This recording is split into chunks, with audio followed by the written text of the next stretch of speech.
Hello and welcome to the Commune podcast. Tonight we'll be talking about Dragon's Crown. I'll be your host, the wonderful wizard. What's my wizard's name? Mumbo Jumbo. And with me, I've got the fearsome fighter Wario fan and the androgynous Amazon Adrian. Oh, God. We'll be talking a little bit about our wonderful party, who also includes the daring dwarf soup egg. I would have said dominating. How about suplexing soup egg, the supreme swarf? Anyway, now that we've spoken of him while he's not here, how are you guys doing tonight? Pretty good. I finally got a chance to play Ninja Gaiden after taking a break from it for so long. Yeah, for 1,000,000 years. Wario fan, how about you? I'm doing fine. I spent money on 2 human just in case. 1 human's not enough for you? No, I needed 2. What is 2 human? It's a 360 game. I know what that is. I don't really remember how it plays. I just know. know. Oh yeah, it was the Dennis Dyack. Yeah, the controversial. Yeah. Why did you ruin games forever, Dennis? Yeah. I figured, you know what? It's $2, and Yep. I heard he was ordered to break every disc in existence, so I might as well just see what the game's about. I liked his GameCube work, but I kind of feel like that's all I'm gonna like out of him. That might be the case. I picked it up in a dollar bin a couple years ago as well. All I can say is it is in the dungeon hack genre, so maybe we can play it for a tie-in to Dragon's Crown. Ooh.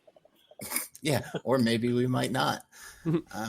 Regardless, do you guys have any experience with other dungeon crawling games like Diablo or anything like that? All kind of roguelikes or just Diablo types? See, I don't consider those roguelikes at all, I guess. Would you think of Dragon's Crown as a roguelike? No, I wouldn't. I mean, no, not really. I kind of know what you mean. I mean, I've heard, because Diablo has random generation and stuff like that, so.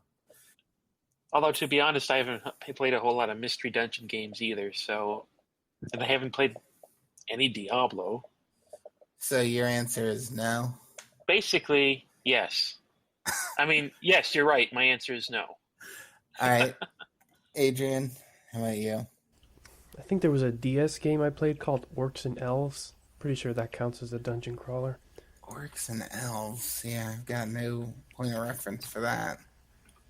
Yeah, it's a first-person dungeon crawling kind of game that moves tile by tile, so it's still turn-based.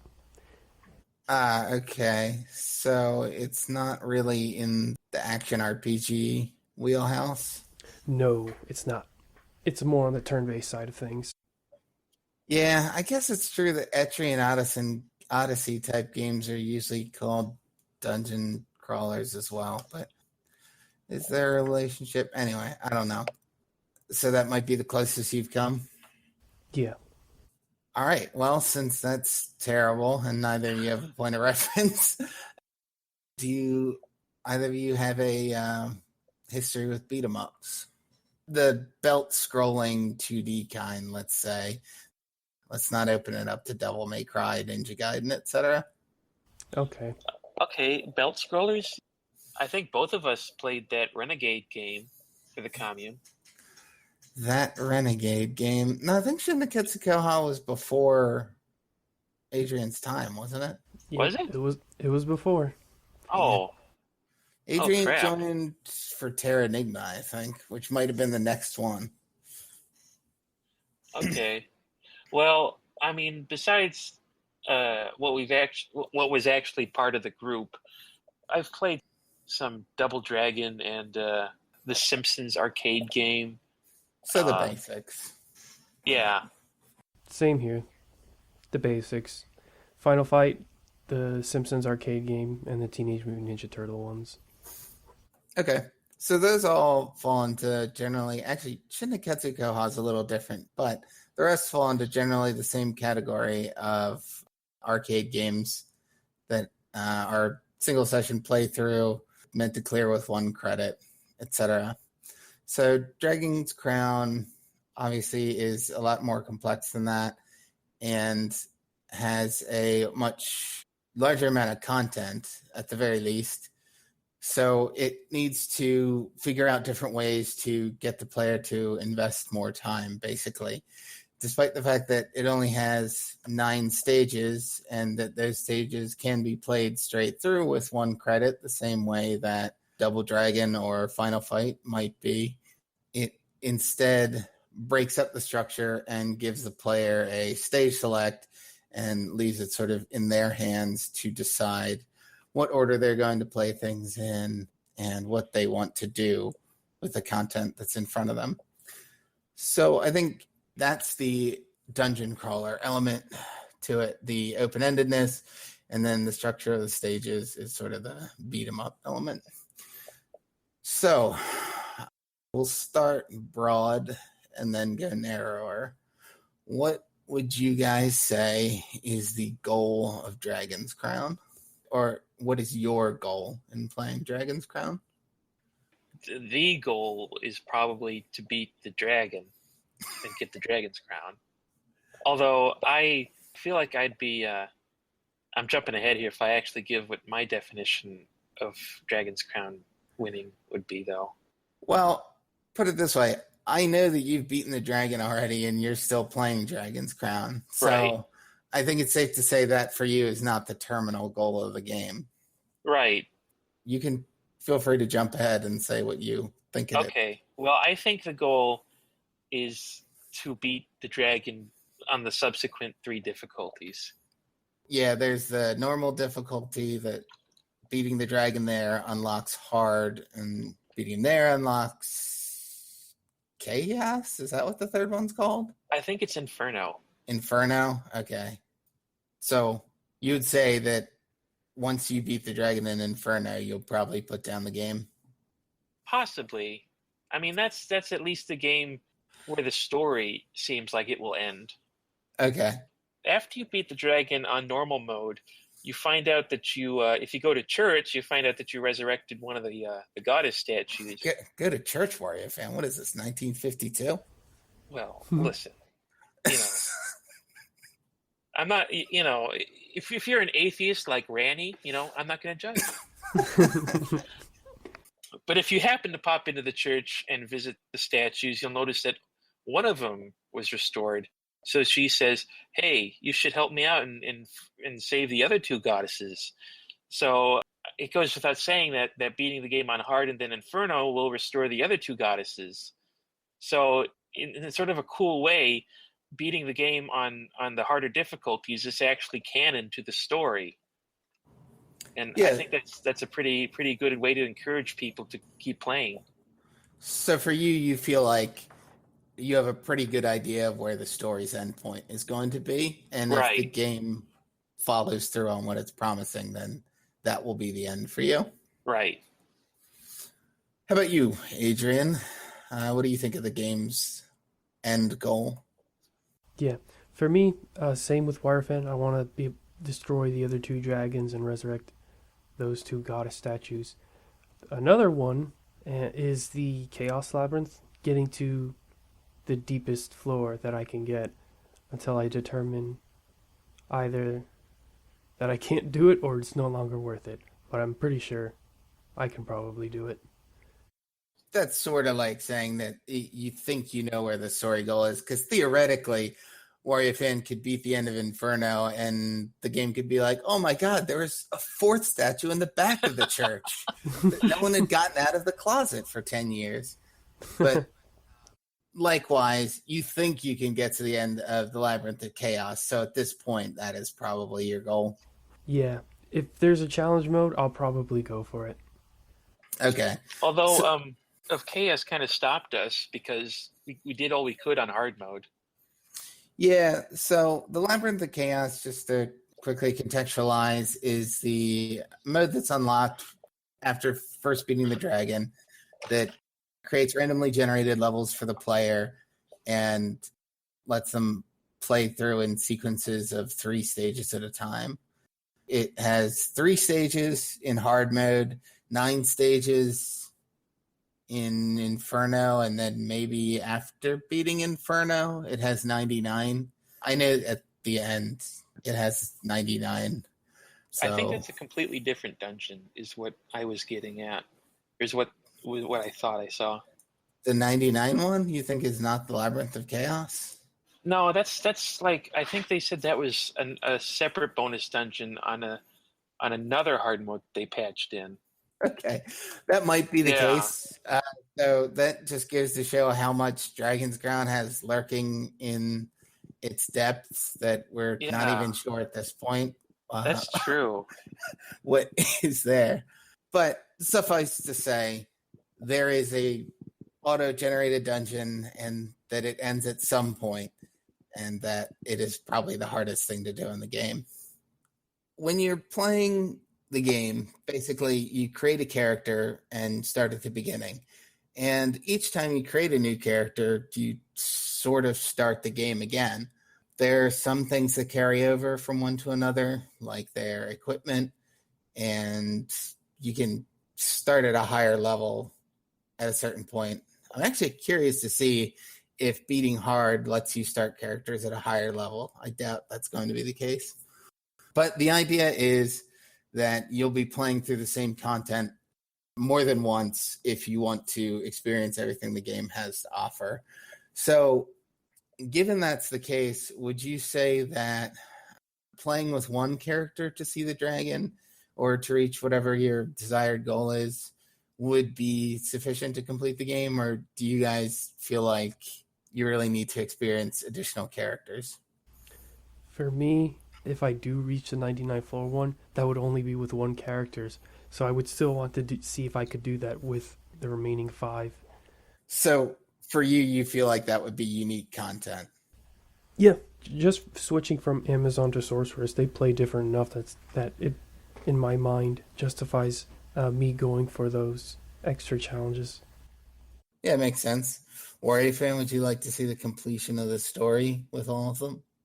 Well, while I definitely will probably try and beat Inferno mode at least once with one character, since the game effectively gives you an ending with normal mode, and I just love completing the quests too, because they always give you a nice little artwork and a nice little story about what happened, and it's just so great, and I feel encouraged to at least beat normal with all the other characters, even if I won't see it through to the end before Inferno for everybody else. That's interesting you say that about the quest. You feel like that fleshes out the story as well, and therefore you would want to see all of that too. Right, yeah. Yeah, so there are actually many more quests to come that we haven't seen yet. I can't remember when the big windfall of quests comes. It might be once you finish all of the starting ones or something. There are like 30 more to go, basically, that we haven't seen yet. Oh, wow. Really? Yes, really. Trust me, it looks like it's going to be like you're almost done all of them, and then you finish, and then it's like, oh, a whole bunch more. I feel like that happened when or is I that started hard mode. Did we already get to that point? I'm gonna bring up the wiki real quick so Unless I can correct myself. There's more in the gallery than it lets on, because I mean the game also gives you little pop-ups when you make milestones. There are 50 total quests. Have we done 50? I definitely have not. No, there's no way that we beat all the quests. Anyway, there are a lot of quests, regardless of whether I'm correct that we have more to unlock. There's a lot there, and those are consistent across the different characters. So as you were saying, you would really only need to beat Inferno with one guy and then play through normal with everyone else if you wanted to see everyone's or all of the story, so to speak. Right. For me, I mean, I've been playing the game substantially longer than either of you guys. So I have played with most of the characters. The only one I haven't really put any time or substantial time into is the sorceress. So yeah, I definitely lean more towards Adrian, where like I get so much gameplay wise out of playing the different characters that I would feel like I wasn't getting the most out of it if I didn't complete all the challenges. Like beating hard mode with the fighter in no way convinces me that I can beat hard mode with the wizard. And that's just from experience, from the amount that I've had to learn about each individual one. So that's sort of our terminal goal. And we talked a little bit about the incremental goals along the way, the completing the different difficulty modes and completing quests as well. Something that we didn't mention in that is the stages at all. What's the goal of playing an individual stage? I mean, obviously beating the boss at the end is the main goal, but is there more to it than that? I suppose it relies on decisions. Like if you want to go for the A route boss or the B route boss, or if there's any lingering quests that you can handle for that stage, and what's the best equipment you can take depending on which route you want to go, and even if you're prepared to go the long haul and do stages consecutively. Yeah, Wario Fan touched on what I was going to say, and that was, for me, another goal besides just being able to beat the boss is, one, any quest that's in the same level, but two, doing it well enough that I could do consecutive stages. Because it's not enough if I use up all my life points and then I don't get that extra stage bonus. Okay, so part of your goal is not just beating the boss, but beating the boss in a certain state such that you have a reserve of life points or potions or usable equipment so that you can continue playing. Yeah, because that's an easy metric to judge if you're actually playing the game well at all. Yeah, I think that's a good point. I think that in particular, that is where the game is most like an arcade game, that you are thinking ahead beyond just what the current challenge is. You need to conserve your special moves or your one-ups until the end of the game. So Dragon's Crown allows you to divide that up in a bit smaller chunks. We talk about just being able to continue to the next stage, and that's sort of, it's like a recursive form of the general progression of a game. Like, rather than knowing that you're going to have 9 stages and that's going to be the end of it, just each stage, you know, there's going to be another stage. So you're only concerned with making it to the next stage one at a time. What do you get from it? What are the rewards that you get from playing a stage? So the goals you guys mentioned, being able to play through to the next stage, beating the A route and the B route, completing X number of quests. What are the related rewards for each of those? So for me, the rewards are 1, experience, 2, money, and 3, quests, which you typically also translates into money and experience points. And 4 are the treasures that you pick up along the way, which you can further break down into weapons and accessories. And those 2 are really important because they deal in how effectively you can take out a boss and how much damage you yourself can withstand. So you always want to be on the lookout for those, especially when this game, unlike other RPGs that I know of, actually gives you a recommended level to be at for a boss.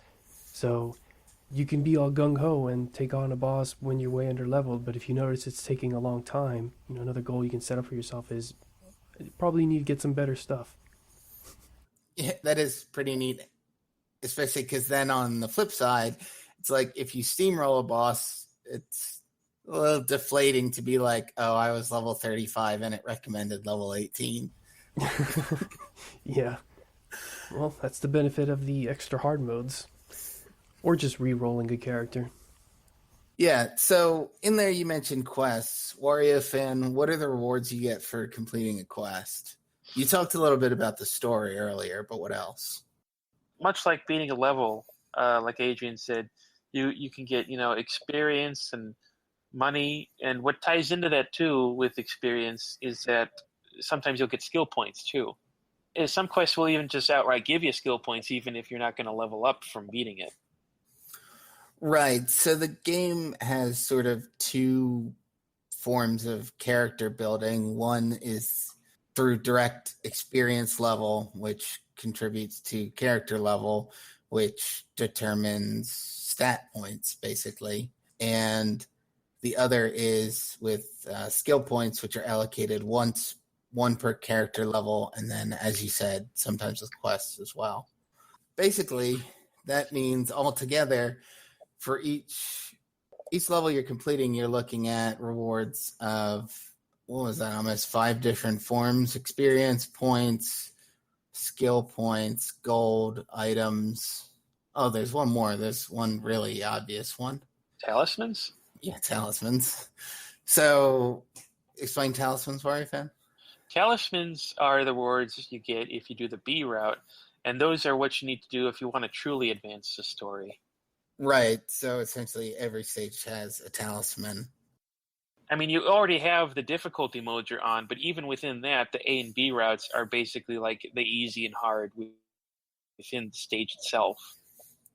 If you're looking to complete the difficulty level you're on, or the dragon, basically, you need to collect the talisman from each level. So sort of like in Mega Man, where you have a level select and you have to beat all 8 of them before you can move on. You have to beat all the B routes before you can move on. Right. Except, Mega Man didn't have different routes like that. Dr. Wily didn't have that kind of foresight. Yeah. Are there rewards? What we've talked about a lot or I guess we've talked about what I'd say are 2 kinds of rewards so far. One would be what you might call systemic rewards, or internal rewards, or material rewards, maybe, which are those skill points, gold points, etc., which are essentially meaningless until you put them to use for something else in the game. They're a form of currency.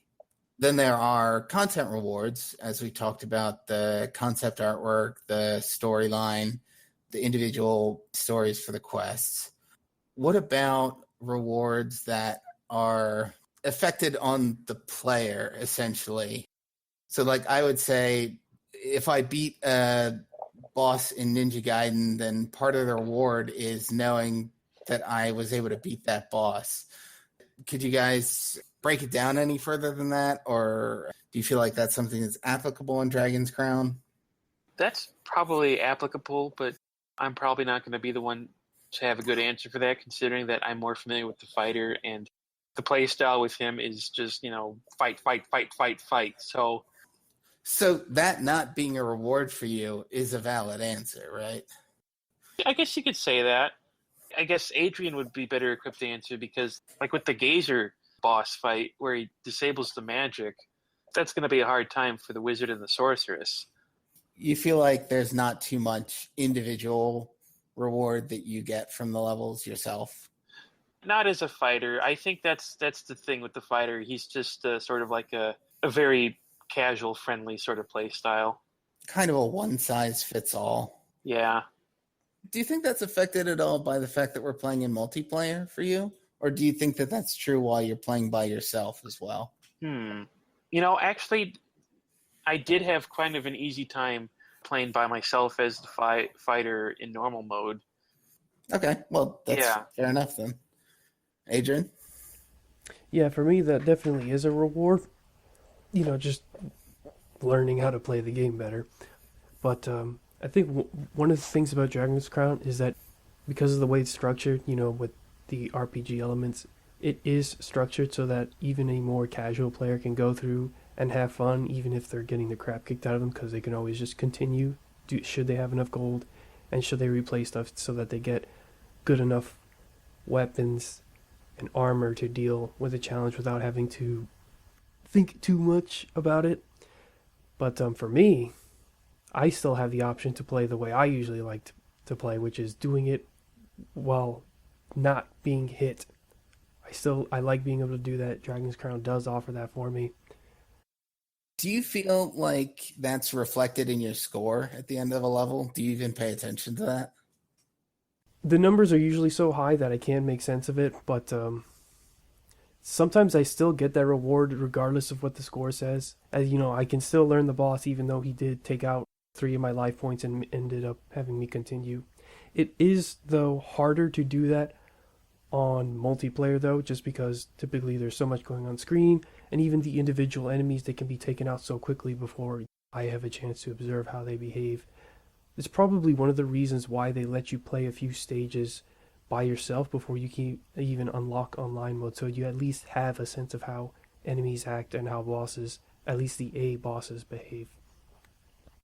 Yeah, I think that's a good point that the game is giving you a little bit of time to gauge for yourself what kind of challenges you need to overcome so that you at least have some concept of what playing well means.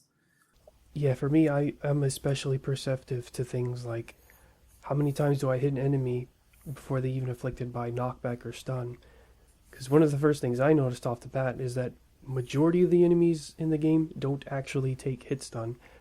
It's kind of like in Mega Man, you shoot an enemy, but they keep moving like normal up until when you destroy them. Dragon's Crown is a little bit like that, except there's a threshold you usually have to hit before, then you can start bouncing them around and juggling them all over the place. Yeah, it's related to individual moves as well, but you're right. Either way, you feel like you don't need the game to be right there with a score for you or with a grade for you. You feel like Dragon's Crown is clean enough that you can tell yourself when you're playing well. Yeah, I mean, to me, the simplest one is how much health did I have when I ended off and how much life points I have. That right there is an easy metric for me to gauge how well I did. Yeah, actually, I make a real big effort to clear levels without dying, for one thing, because it does contribute to your score a lot. And for the other thing, just because, especially dying, maybe not so much, but I won't continue if I run out of life points. Like if I have to put in the extra credit to keep playing, I usually will just go back to town and start again because that means I'm like really out of my depth and I'm missing something. That's just a sort of self-imposed limit. And I feel another one. I don't actually remember if the game does give you a timer for how long it took you to beat the level, but I think over time I will come to use that because one of the things for me is how long did it take for me to beat the boss is going to be another metric that I'm going to be using. Of course, naturally, because your stats grow up as you equip better items, that changes even if you're mostly doing the same thing. So that might be a little harder to get a sense for. Um, but yeah, I'm going to use the timer to see, hey, am I killing the boss faster? Because there's a difference between killing the boss, not taking hit, but you mostly running away from the fight and looking for easy openings versus, getting in there, getting up in their face and taking them out and using every opportunity you get. Yeah, Dragon's Crown, even without going crazy with leveling, you can get some pretty satisfying, like 10-second boss kills if you are using your class correctly. It definitely allows you to fuck with the game, basically. I think let's see, here's a good example of that. The wizard can get pretty nuts sometimes. If you throw down a slow spell and some blazes, you'll just like watch the health bar drain down. But I think all the classes, or at least all the ones I have played, have a lot of range in terms of strategy and technique to the amount of time and the amount of score you come out of a level with. Yeah.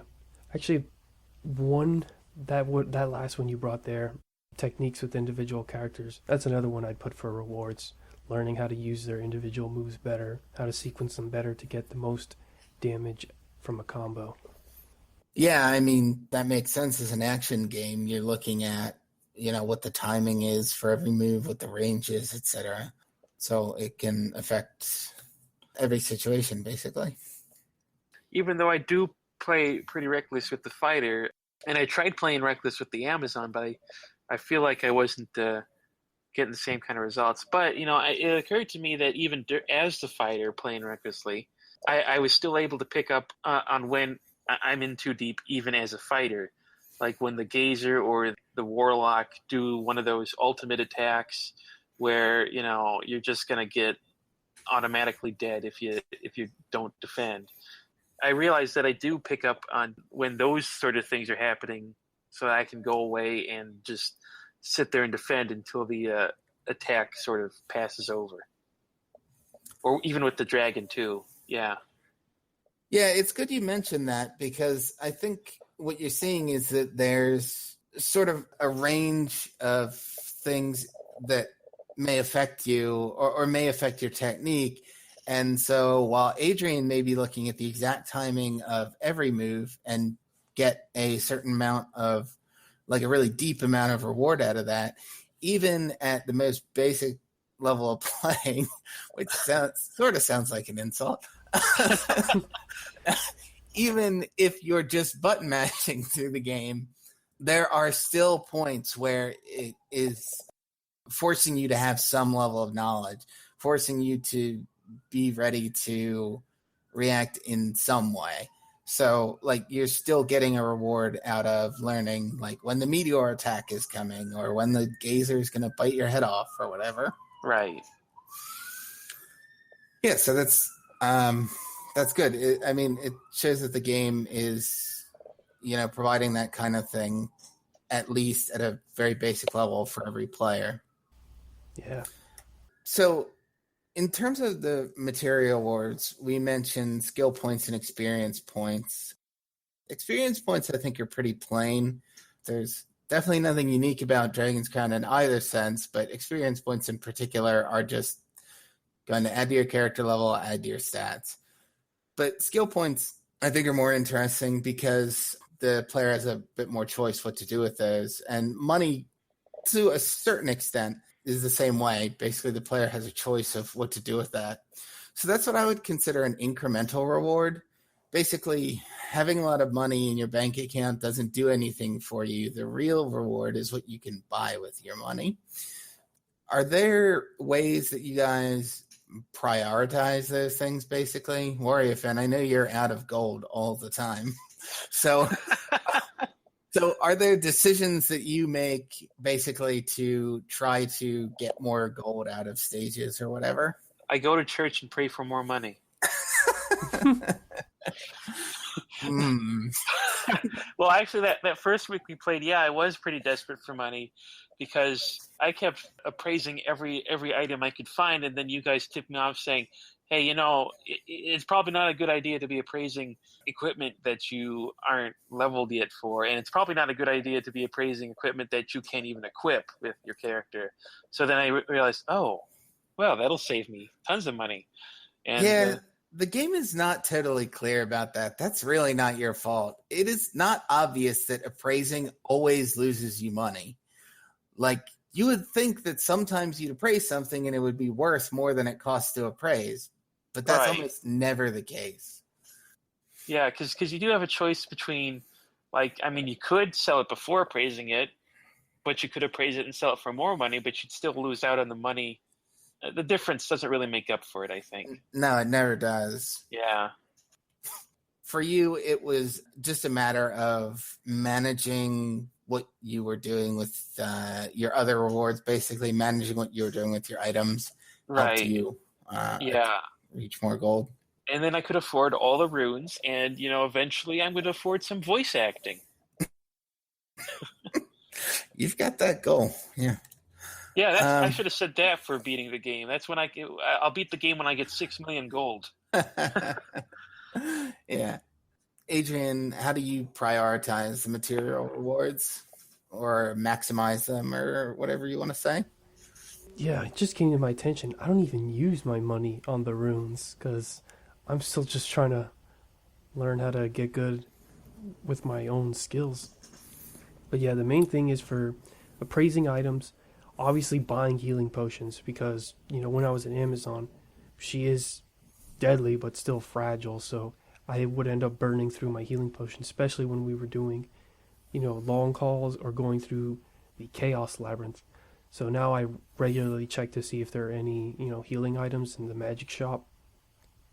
And of course, always saving enough to repair all my items. So that's usually where my priority is.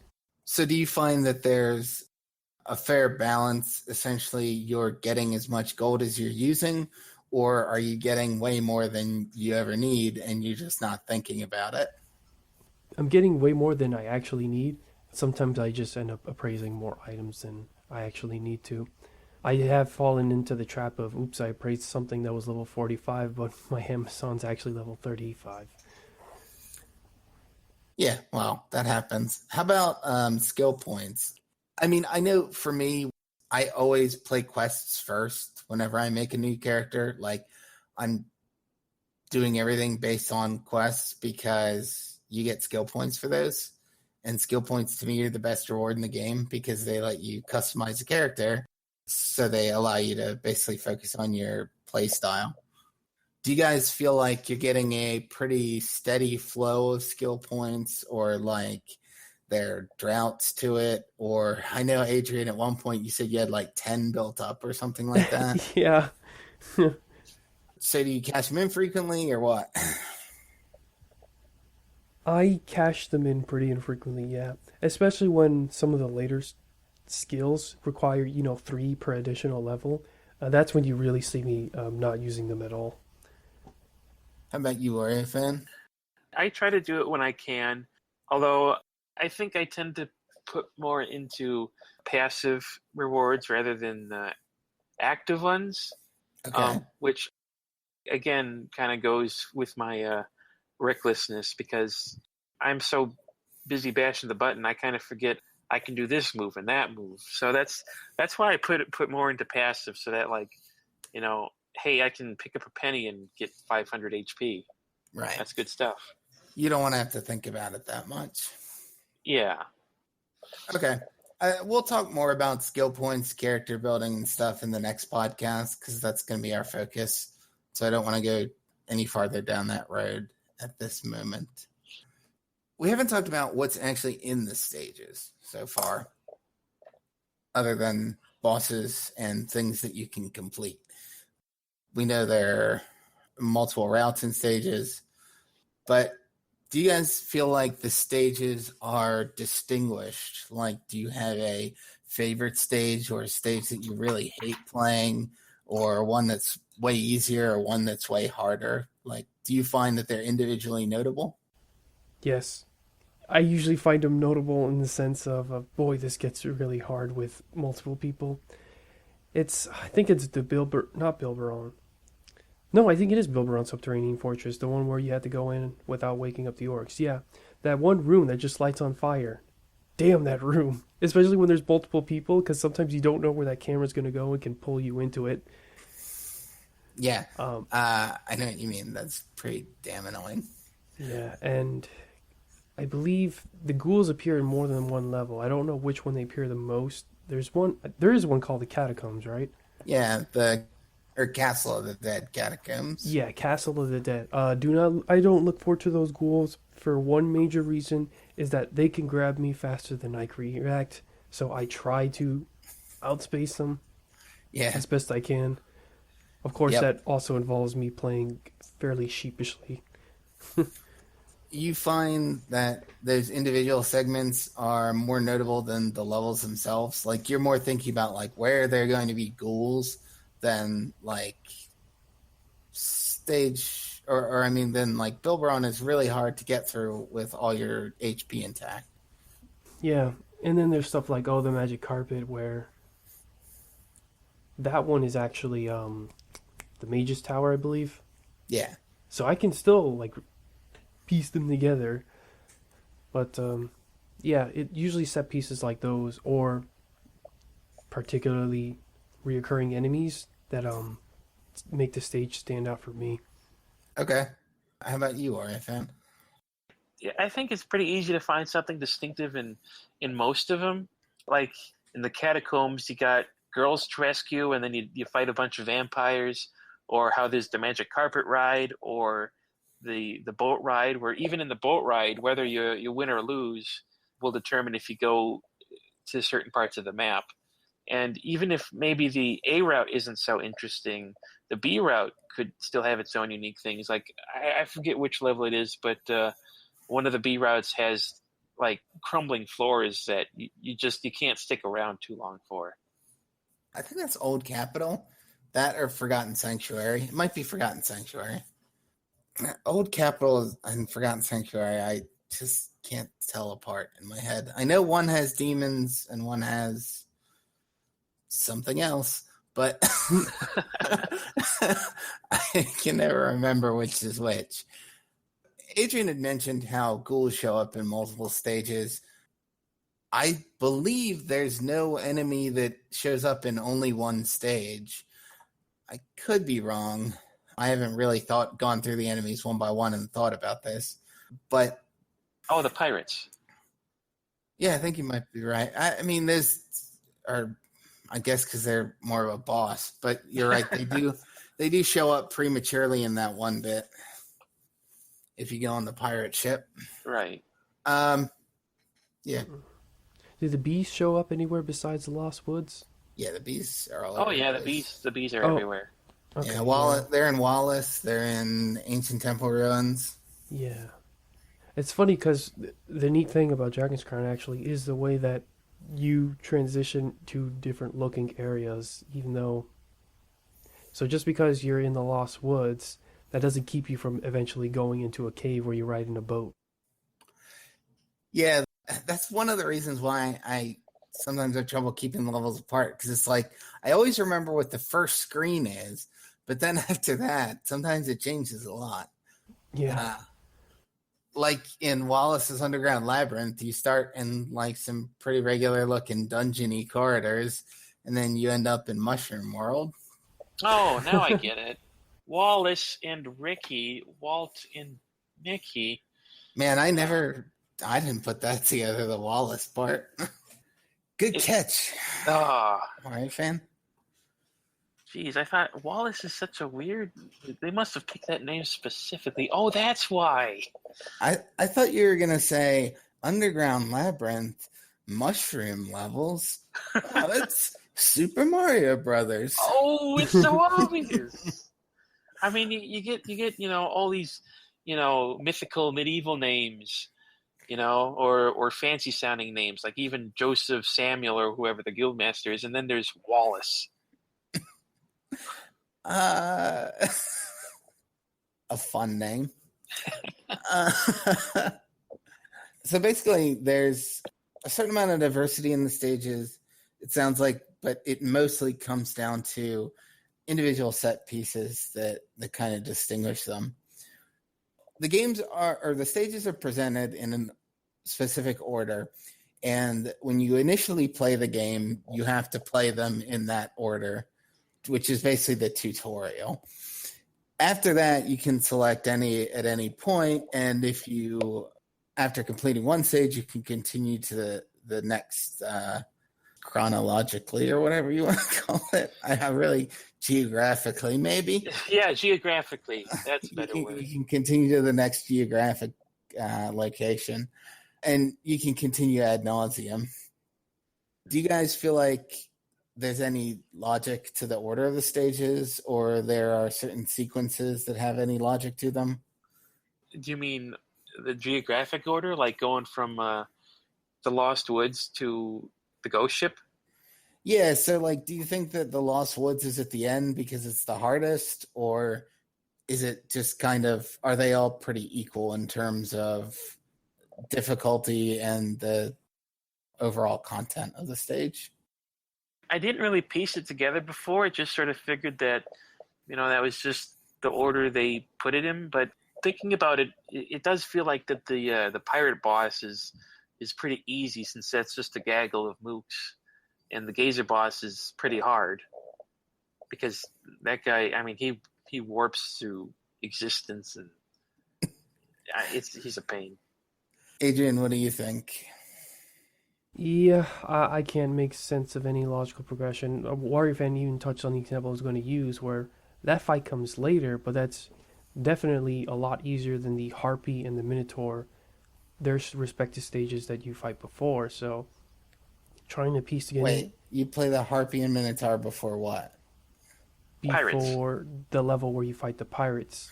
Oh, okay. So I think of the pirate stage as being the first stage because it's been so long since I played the tutorial that I don't really think of Ancient Temple Ruins as being the beginning of the game. Ah, But either way, it doesn't matter, whichever place you want to call it. I mean, that's basically how vague the game is about it, I think. yeah, but even then, the game very clearly has said recommended levels for each of the bosses, and a lot of the B-rate bosses are all the same. It's the A-rot bosses that all vary in levels to where Oh, you you got have, that mixed up. No, that's not true. did I get that backwards? Yeah. It's not true either way. I'm pretty sure on normal they vary. We're going to go to the wiki on this one. Oh. Do it. All right, so let's look at Harpy and Vampires, rather. Harpy is 17, Vampire is 17. But on hard, they're different. On hard, Harpy is 40 and Vampire is 42.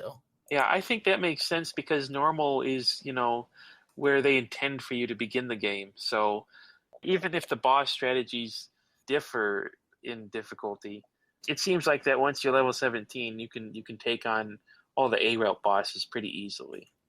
Yeah. Well, there you have it. So it's not even basically directing you at that point, even in the vaguest sense. It looks like even in hard mode, the A route bosses aren't distinguished that much. But the thing is, you're not really playing for the A route bosses at that point in time. Right. Yeah. We're all learning So, something today. It goes to show how much I've stopped paying attention to the things that don't matter once you get to a certain point of the game. Like, I guess after playing it for 100 hours, some of the stuff that is really important in the first 20 hours just vanishes. Yeah, if you want me to isolate if there's a logical progression, I'd have to look much more closely than I have currently, because I still have that issue of where I can barely remember the stages apart. Like Ancient Temple Ruins, Mage's Tower, the ones where they all have a dungeony-ish looking area, that's where I really get confused. Like, okay, what level was this for again? So, yeah, I don't remember enemy layouts. I could pin down to say, okay, this one I think is clearly harder than this other one, because here you have a mix of those gladiator dudes with the mages, which is way tougher than wood golems and bees. Unfortunately, I don't have that information off the top of my head, so I can't do that. Well, no, I think ultimately the takeaway is if there is a logical progression to the stages, it's not immediately apparent. Nope. It would be something sort of deeply set in. And personally, it's not something that I've really picked up on either. In fact, I get more the impression that the game is intentionally obfuscating the differences by throwing in randomized spawns and stuff like that so that it doesn't get really boring playing the same stage over and over again. If there's nothing that it feels like a really fixed structure in your mind, then you're not as likely to notice some of the repetition. What I imagine that they're doing is they're also doing something like, even in the tutorial when you're going through the levels in order, that one boss in a way is a reprieve compared to the other two bosses, which were both harder. So it's not going to be a linear increasing scale of difficulty. It's going to, dip and dive. Yeah, that makes sense. And that's actually that's a structure that I really like in like arcade style or linear style games that I don't see a lot. Like every once in a while you bring the difficulty back down and then ramp it back up. Like the Contra games, I feel like, just to get completely off topic, the Contra games do a really awesome job of having acts, basically, where like the first 3 levels, it just gets steadily harder. And then after you beat the third boss, it really chills out for a while. And then you've got like 4, 5, 6 building up the difficulty again. And then it chills out a bit. And then like 7 and 8 are like a really steep, sharp increase. But I think that's kind of what you're saying you see in Dragon's Crown. And I think it's an interesting structure, at least. Yeah. do you make an effort to distribute which stages you're playing, or if you have quests that are all telling you to go to ancient temple ruins, will you just play that like 5 times in a row? I think I do let the quest dictate where I'm gonna visit. Okay. Although I do kind of hate the magic carpet ride. It's just up, down, up, down, up, down. Yeah, well, sure, but then the other hands come out, and it's just No, they're on the same sequence. really Like both the hand types, yeah. You just wait for one of them to spawn. It'll spawn on whichever lane you're in, and then you move to the other lane. Then something will spawn there, then you move. Then spawn, then move. You just go back and forth. oh. It's the timing is a little tight on it. Like it is easy to, or I mean, it's difficult to gauge, especially where the triple hands are concerned. Yeah, But there's no telegraph for those hands. It would have been better if they had one. no, you can tell when they're coming. There's the lava lights up. Yeah, well, that's the one where they pop out and start. Right. Oh, that's what I meant by the triple hands, where they shoot in an arc at you. Yeah, the arc's easy. The red hands show up too. You just got to look closely. Okay. You'll see. Trust me, I've been at that point where all the like mini games were fucking annoying as hell, and now I just have like really strict strategies that I use for each one. Well, maybe that's because you're playing as a wizard, and those are the only classes that can wear glasses. So. Yeah, but I don't wear glasses in real life. Oh. Yeah, it's true. Sorry. My goodness. Hate to break the news to you. I think I'm leaving. Does Soup wear glasses? Yeah. All right. So does that make us half glasses? I think so. Adrian, you don't wear them, right? Nope. All right, sweet. So Adrian and I are the superior beings. Listen now. Yeah, so I think you guys both kind of said quests. You sort of let the game dictate for you where to go with the quests. Yeah, I rarely. I don't think I've ever played a stage and think, I'm going to play that exact stage again right now. I've never done that. Not yet, anyways. So you definitely don't ever say like, oh, I really like Wallace, and I feel like playing that stage right now. You've always got like some specific goal in mind. Right. And I figure once I get into my goal where it's like, you know what, I really want to learn these bosses, that's probably where you'll see me repeating stages. That makes sense. To finish up here, I know that you guys haven't spent too much time in it yet, maybe just the one session, but the Labyrinth of Chaos, which is unlocked at the end of basically the first run of the game, and that is essentially the terminal challenge in the game, takes away the quests. It takes away the choice of whether to continue or not. It takes away basically a great deal of the structure of the game. Maybe not all of the structure, but most importantly, I guess it takes away the actual repeated layouts and boss fights. Why do you guys think that is? Why is the end of the game taking away all of the structure of the game? I think that's for people looking for a challenge. Because like I said, it throws, random rooms, and you don't know which kind of room is coming up next. It could be a ghoul room. It could be a zombie room. It could be pirates. And you don't know what boss is going to be at the end of the section either. Plus the fact that you have to do this 3 times to officially complete a floor, it's a bit of a challenge. So you think, what's implicit there is you think predictability is something that makes the game easier, basically, and taking away that predictability is the way to get the most challenge out of it. Oh, sure, yeah. I think that's probably applicable to any game, but I think in particular, a game where you have the level of preparation available to you as Dragon's Crown, that's even more pronounced. Although, you said it takes away doing levels consecutively, but can't you ditch a floor early between bosses? That's true, but you get nothing for it, right? Well, I mean, you get your experience points or whatever, but you didn't complete the level then. Right. And you have to, if you leave in the middle of section, or if you beat section 2 and leave, you have to come back and do section 1 all over again. Which, like we said, it's random, so it could be a whole slew of different things. You're not going to know what's going to come at you this time. Right. Adrian, what do you think about it? I'm in agreement with what Wario fan said, that it does, because it randomizes things, and if you like to prepare for levels, like say you take a fire staff to deal with a level that has ghosts in it, that's going to make it harder to deal with unless you specifically pack all your bags to have a fire staff.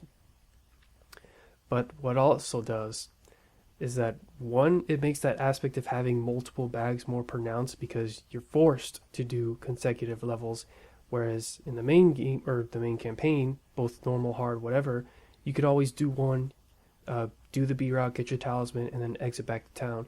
And this one is, nope, you're going to do 3 bosses one after another. So that's one where it really gets you to buckle down and actually get good at the game, because you're not going to, make it to the just one boss, use up all your skill points, win, and then get out of there. No, you got to get through 3 of them. I think we forgot to mention that, even if we see a room that's familiar, it randomizes the enemies too. So you could be fighting pirates in the catacombs. Yeah, it's on a ship. There's no correlation between the aesthetics and the actual content anymore. Right. It's just, at this point, it's just set pieces, and they're all being thrown together. Yeah, so you'll get enemy layouts and variations that you don't see in the, vanilla levels. Yeah, you'll even get sequences of enemies that you haven't seen before, and pairing of bosses with sets of enemies that you haven't seen before. So, as Adrian was saying, it not only increases the need for adaptability, but it increases the need for conservation or survivalism or strategies that basically will allow you to be able to sustain a longer level or a longer degree of successful gameplay than the stages in the regular game do. Yep. I know Adrian said that it was his goal to get to the end of the Labyrinth of Chaos, so I assume that means you like that. Do you have any preference for that versus the structure of the normal game, or do you feel that it's appropriate to have both? I feel it's appropriate to have both. I do always appreciate when games are able to cater to a wide spectrum of player skills, so that you have a way for players who aren't as good but can still get through it, but then you still have those other areas where people like me, who go crazy for challenges, can really sink their teeth into. I always appreciate that. Well, the term you used earlier, I think, is perfect for it. It's a challenge mode. Yep, it is, and I like that. Wario fan, challenge modes? I mean, yeah, they're fine.